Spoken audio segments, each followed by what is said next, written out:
হরিপদ চরিত্রে আছি। আমার নাম সৌরভ দাস, আমি পেটুক নাটকের বড় মামার চরিত্রে আছি। আমার নাম লড়াই, আমি পেটুক নাটকের মেজ মামার চরিত্রে আছি। নমস্কার, আমার নাম রনিতা, আমি পেটুক নাটকের শ্যামাপদ চরিত্রে আছি। আমার নাম সৌমজিৎ রায়, আমি পেটুক নাটকের ডাক্তার বাবুর চরিত্রে আছি। নমস্কার, আমার নাম কনক দাস, আমি পেটুক নাটকের হরিপদের মা চরিত্রে আছি। আমার নাম মমতা, আমি পেটুক নাটকের বড় বাবু চরিত্রে আছি।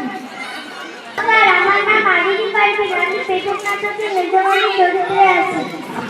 হরিপদ খেতে ভালো, কিন্তু হ্যাংলামোর জিনিসটা বাড়ছে তা আমার বেশ ঠিক বলছে দাদা। ঘরের কোথাও খাবার রাখার জন্য নেই, গন্ধ পেলেই খাবার করে দিচ্ছে। আর দই মিষ্টি কথাই নেই।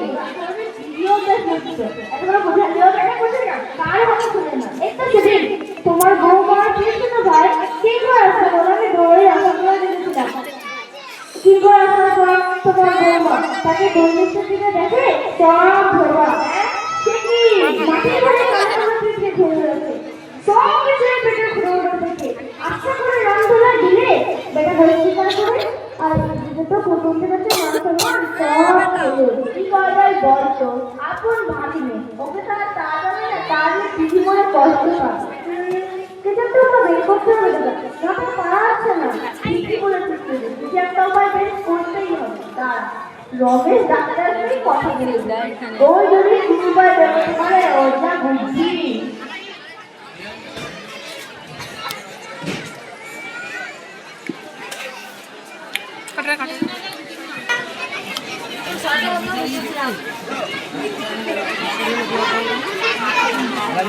দাদা দাদা ঠিকই এসো, দারুণ খবর আছে, তুমি তোমার দিকে জল কিনে রাখবে। তাই রান্না করে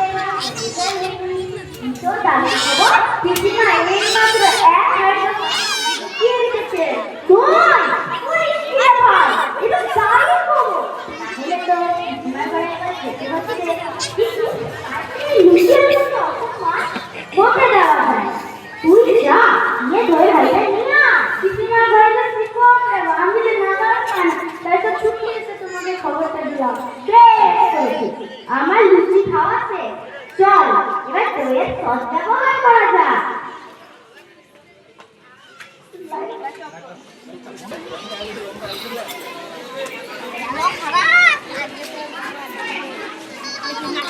ওই দেখো দাদা, বের বাড়ি পিসিমার যত্ন করে রেখে গিয়েছে।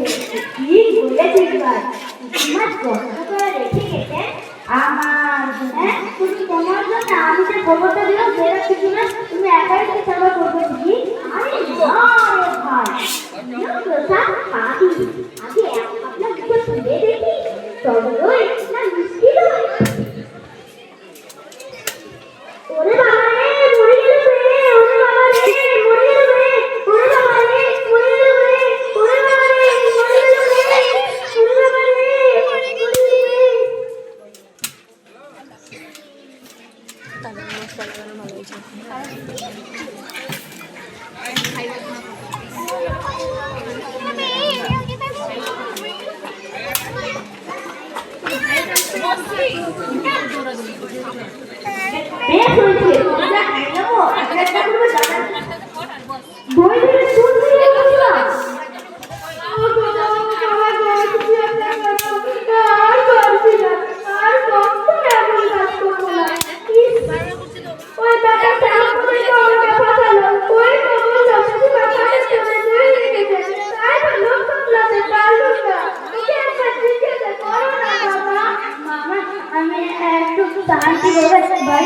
আমার একটা কড়া দিকে আসতে হবে।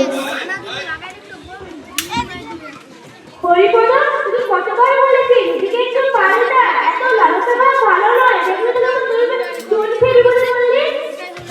ও মা, কিছু একটা করো, আর পারছি না, আর কখনো এমন কাজ করবো না, কথা দিলুম মা। বলতে বলতে খেয়ে রাতে যখন পেট কাঁপে তখন তো একই কথা বলিস, আর এমন কাজ করবো না। কিন্তু একটু ছেড়ে উঠলে আবার উঠে বেড়ে যায়। তুই কেমন যত্ন হয়েছিস, তোর লজ্জা নেই হয়ে গেল। এবারে আর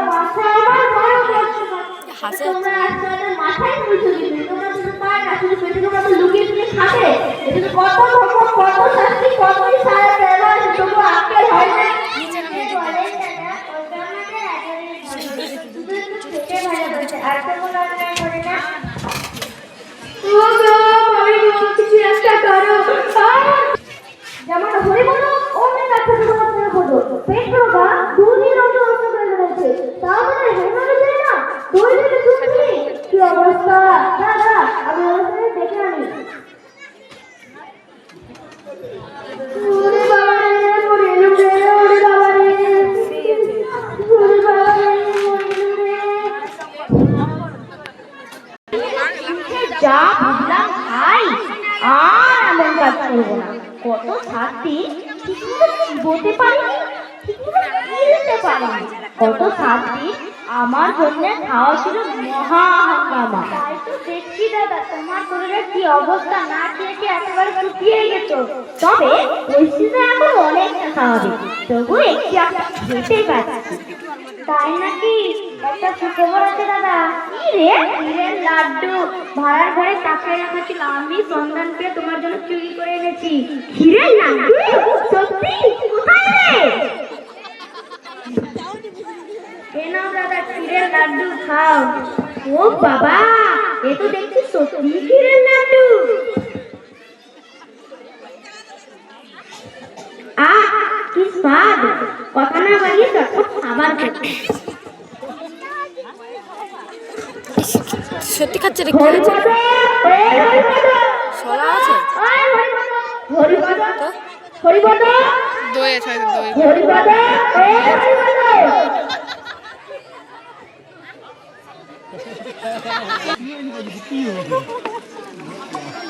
কিরে এতক্ষণ কোথায় ছিলি?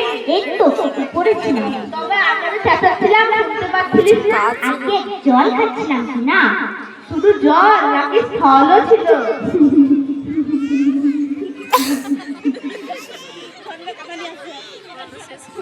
বুঝলে দাদা, বাড়িতে একটু ইঁদুরের উৎপাত। এই বাড়ি শুধু ইঁদুর মারা বন্দোবস্ত না করলে শেষ নেই। আর বাইরে যে প্লেগ এবং ব্যারাম, এই পাড়া শুধু ইঁদুর না মারলে আর রক্ষে নেই। হ্যাঁ, তার ব্যবস্থা করা আছে। দিদিকে বলেছিলাম সেক্রেটারির লাড্ডু পাকাতে। সে একবার ছড়ে দিলে ইঁদুর বাবু নির্বক্ত হবে। লাড্ডু কবে পাকানো হবে মামা? এই তো এতক্ষণ বুঝি হয়ে গেছে। সকালে টেপিকে দেখলাম এক বাটি ক্ষীরে দিদির সঙ্গে লাড্ডু পাকাচ্ছে। হ্যাঁ, খেলে কি হয় মামা? হবে আর কি, ইঁদুরগুলো মারা যাবে। আর যদি মানুষে খেয়ে ফেলে, একটু একটু করে মরতে পারে, গলা জ্বলবে, মাথা ঘুরবে, পাখি দিবে। আর যদি একেবারে 11টা খেয়ে ফেলে, বলিস কি রে, তুই খেয়েছিস নাকি? বাবা, তার মধ্যে বাচ্চা খুব বড় ছিল। তুমি শিগগিরই ডাক্তার দেখো, আমার কেমন যেন গা চিপচিপ আর বমি বমি পাচ্ছে। দাঁড়াও, আমি রমেশ দাকে ডেকে আনি। এবার আসলে খেলা হয়। কি বলবো? আসুন ডাক্তারবাবু, আসুন। কোথায় আমার রুগী?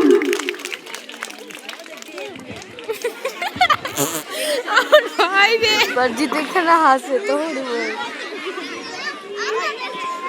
একটু পেটটা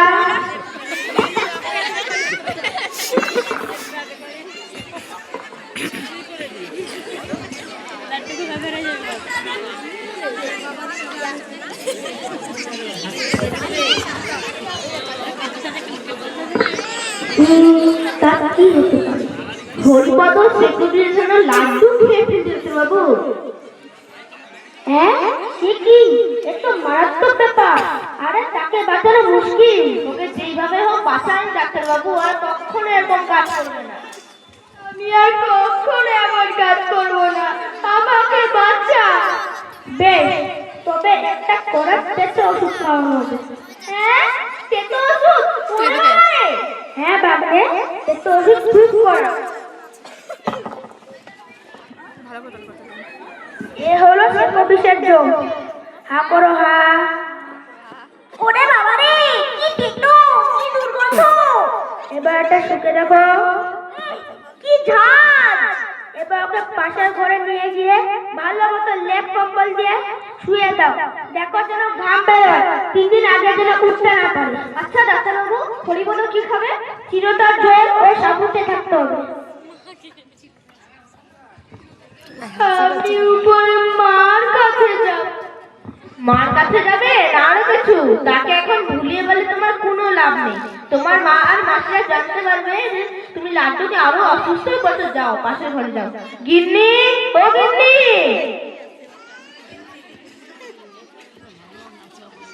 কি হয়েছে? হরিপদ সেক্রেটারির জন্য লাড্ডু খেয়ে হরিপদ সেকেন্ডেশনে লাড্ডু খেয়ে অসুস্থই পড়েছে, ওকে পাশের ঘরে নিয়ে গিয়ে লেপ কম্বল ঢাকিয়ে শুয়ে দাও, আর ওর জন্য চিরুচারের জোড়া সাবুন ব্যবস্থা করো। এ হলো 3 দিনের পদ্ধতি। একদমই তাই। আই হরিপদ, আমি উপরে মার কাছে যাব। আমাকে এসব খেতেই হবে ডাক্তারবাবু? আমাকে এসব খেতেই হবে বড় মামা?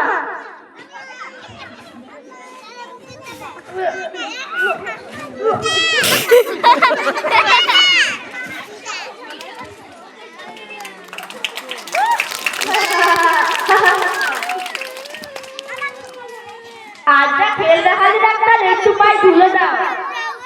তোমাদের পেটু কামড়ে 3 দিনের ঠান্ডা করার তো ওষুধের নাম শুনিয়ে কালের পাতার রস খাইবে, আর কোনো চিন্তা নেই।